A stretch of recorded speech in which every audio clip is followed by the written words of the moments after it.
बिस्मिल्लाहिर्रहमानिर्रहीम। बेटा last lecture के अंदर हमने सी लैंग्वेज का इंट्रोडक्शन देखा, उसके बाद उसका compiler turbo C plus plus उसके बारे में कुछ इंट्रोडक्शन देखा। अब हम पढ़ रहे थे कि कंपाइलर जब आप यूज़ करते हैं किसी भी लैंग्वेज का, तो उसमें सबसे पहले प्रोग्राम लिखने से पहले आपको पता होना चाहिए कंपाइलर को यूज़ कैसे करना है आपने। तो स्टेप्स क्या है उसको यूज़ करने के लिए। तो जब आप अपना एक सी लैंग्वेज प्रोग्राम लिखते हैं तो सबसे पहले उसका सिंटैक्स अभी हमने नहीं देखा, वो हम नेक्स्ट फर्दर टॉपिक्स के अंदर जाकर डिस्कस करेंगे प्रोग्राम कैसे लिखना है। बट एक जनरल प्रोसीजर जो फॉलो किया जाता है during the writing a C program, उसको देखते हैं। तो सबसे पहला काम होता है आप अपना सी प्रोग्राम क्रिएट करते हैं। तो creating a C program, creating and editing the C programme.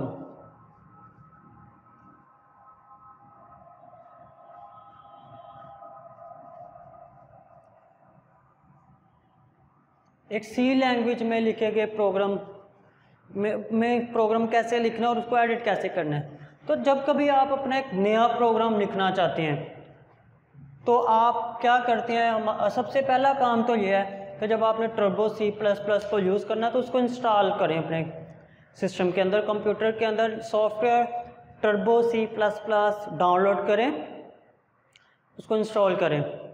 जब आपके पास Turbo C plus plus install हो जाता है तो आप उसको जब ओपन करते हैं, लोड करते हैं, चलाते हैं, तो आपको एक मेन्यू नज़र आ रहा होता है सामने, आपको एक स्क्रीन नज़र आ रही होती है, एक मेन्यू नज़र आ रहा होता है।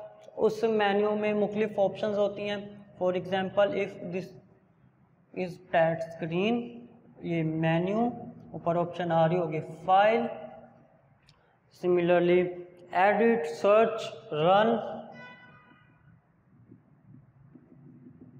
इस तरीके से आपने न्यू प्रोग्राम क्रिएट करना है। आप क्या करेंगे, फाइल के ऑप्शन पे क्लिक करेंगे, नीचे की तरफ एक मेन्यू खुल जाएगा, ड्रॉप डाउन मेन्यू, जिसके अंदर ऑप्शन आ रही होगी न्यू, इसी तरीके से मेन्यू मोर ऑप्शंस आ रही होंगी, सेव वगैरह।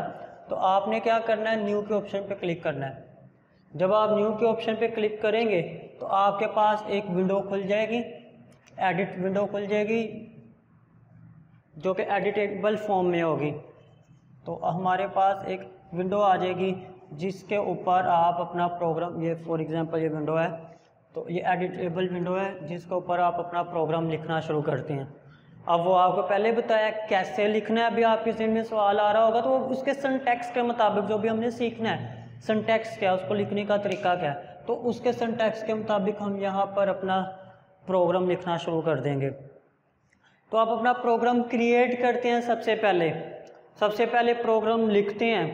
प्रोग्राम लिखने के लिए आपको एक एडिट विंडो की ज़रूरत पड़ती है, आपको न्यू फाइल की ज़रूरत पड़ती है। आप फाइल में जाते हैं, न्यू के ऑप्शन, और ये आपके पास स्क्रीन आ जाती है। इस स्क्रीन को आप लार्ज भी कर सकते हैं, साइज में बढ़ा भी सकते हैं। तो सबसे पहला काम होता है हमारा, हम क्या करें, एक प्रोग्राम को लिखें, क्रिएट करें according to its proper exact syntax. हम इसके ऊपर अपना प्रोग्राम लिखते हैं, इस एडिटर के ऊपर प्रोग्राम लिख लिया हमने। अब प्रोग्राम लिख लिया आपने, तो प्रोग्राम लिख लेने के बाद हमारा जो बेटा नेक्स्ट काम होता है, वो काम क्या होता है, प्रोग्राम लिखने के बाद जो नेक्स्ट काम होता है वो है उस प्रोग्राम को सेव करें फॉर द फ्यूचर यूज़। तो then next task is to save the C program. C program को सेव करते हैं हम। तो सेव अ सी प्रोग्राम,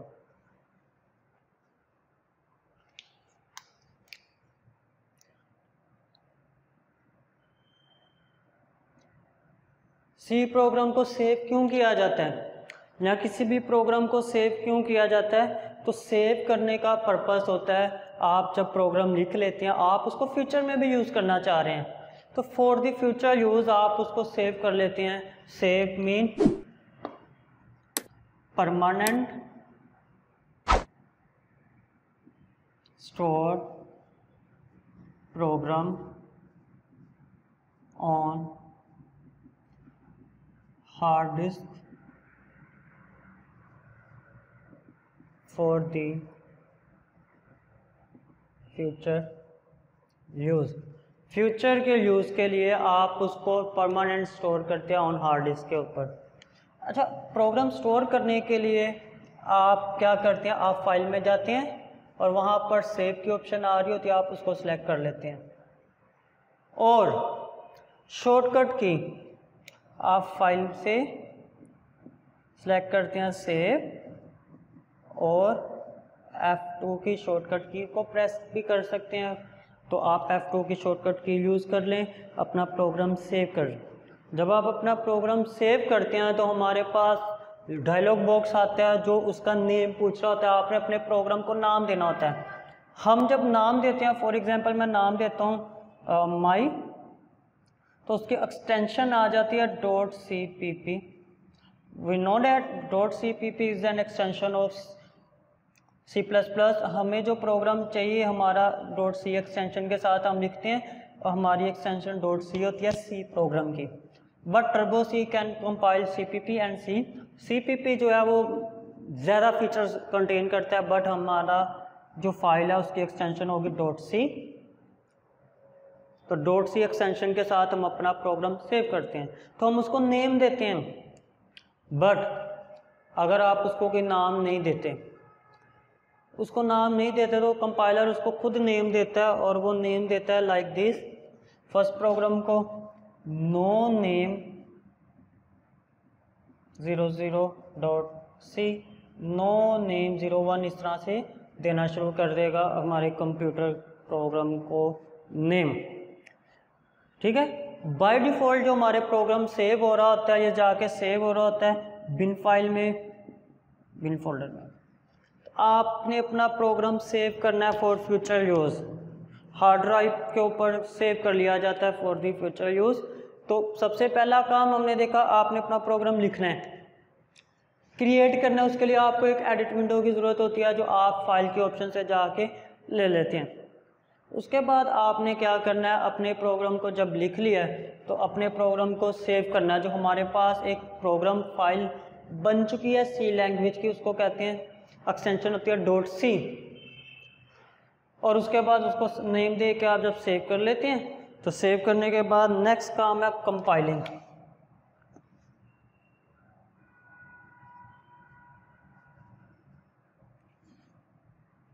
अब कंपाइलिंग क्या होती है, कंपाइलर क्या होता है, उसको पढ़ने से पहले आपको दोबारा थोड़ी सी हिस्ट्री बताते हैं। लास्ट लेक्चर में भी हमने देखा, पहले भी हमें पता है, हम प्रोग्राम लिख रहे हैं C लैंग्वेज जिसकी एक्सटेंशन भी अभी हमने डिस्कस की .c, but computer can't understand C language. Computer सिर्फ मशीन लैंग्वेज समझता है। फिर उसके लिए आप क्या करते हैं, आप इस C लैंग्वेज को तब्दील कर रहे होते हैं मशीन लैंग्वेज के अंदर, C लैंग्वेज को ट्रांसलेट कर रहे होते हैं मशीन लैंग्वेज के अंदर। तो C लैंग्वेज को जब आप मशीन लैंग्वेज में ट्रांसलेट कर रहे होते हैं तो उसके लिए आपको कंपाइलर की ज़रूरत पड़ती है। कंपाइलर C लैंग्वेज को ट्रांसलेट करता है मशीन लैंग्वेज में। तो C लैंग्वेज को मशीन लैंग्वेज में, हाई लेवल प्रोग्रामिंग लैंग्वेज को मशीन लैंग्वेज में तब्दील करने को हम कहते हैं कंपाइलिंग, कंपाइल। और इसको करने के लिए जो प्रोग्राम यूज़ हो रहा होता है, जो ट्रांसलेटर यूज़ हो रहा होता है, डैट इज़ कॉल्ड कंपाइलर। तो कंपाइलर एंड कंपाइलिंग। उससे पहले अभी हम बार बार बात कर रहे हैं हाई लेवल लैंग्वेज को चेंज करना मशीन लैंग्वेज में। तो हाई लेवल लैंग्वेज में जो हम कोड लिखते हैं, इस कोड को क्या कहते हैं, सोर्स कोड। जो मशीन लैंग्वेज में ट्रांसलेट हो जाता है, कंपाइलर की जो आउटपुट होती है, उस कोड को क्या कहते हैं, ऑब्जेक्ट कोड। तो पहले हम देख लेते हैं सोर्स को। कंपाइलिंग क्या है, कंपाइलिंग और compile is a process to convert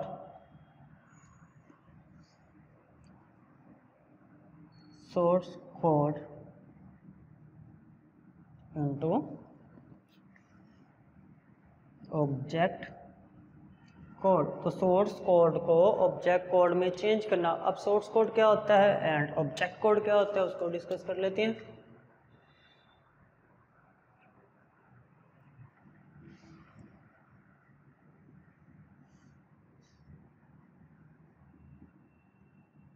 source code. Source code ऐसा कोड है जो हाई लेवल प्रोग्रामिंग लैंग्वेज में, code written in any high level programming language, यहाँ हम सी लैंग्वेज की बात कर रहे हैं तो सी लैंग्वेज में code written in any high level programming language is known as source code. तो किसी भी हाई लेवल प्रोग्रामिंग लैंग्वेज में लिखे गए कोड को हम सोर्स कोड का नाम दे रहे होते हैं, तो ये सोर्स कोड है। हम जो सी लैंग्वेज का कोड लिखते हैं ये सोर्स कोड होता है हमारे पास। फिर हमारे पास दूसरा होता है ऑब्जेक्ट कोड।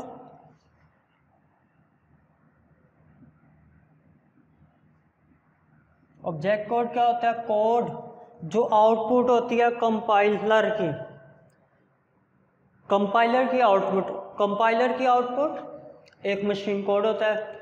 तो machine language code, machine language code which is output of compiler is known as object code.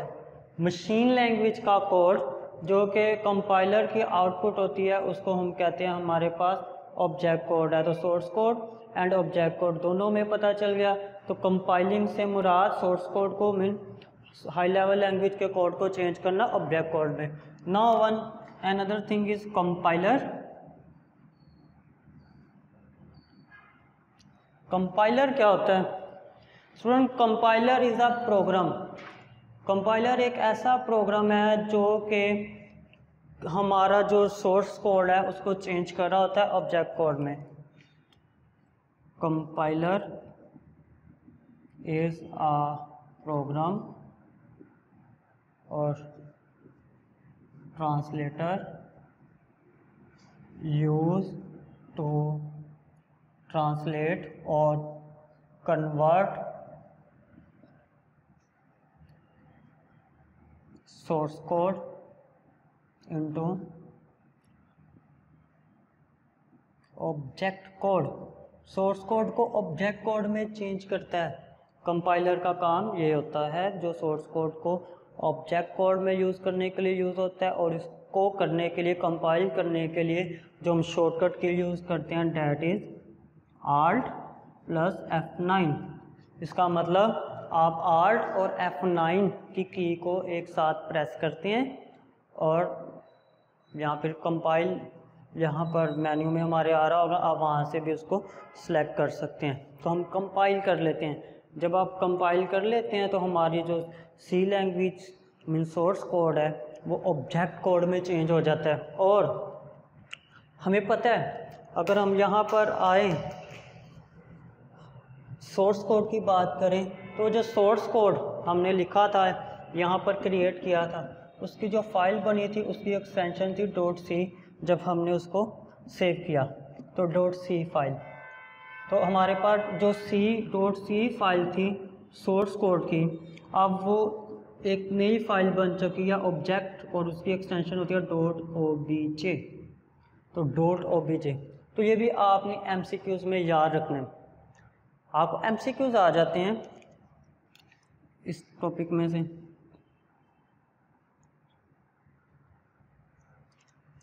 Simple first, compiler produce a file with extension। Compiler एक फ़ाइल प्रोड्यूस करता है और जिसकी एक्सटेंशन होती है, अब उसकी extension alpha, beta, and gamma. तो .c, .cpp बोथ .obj।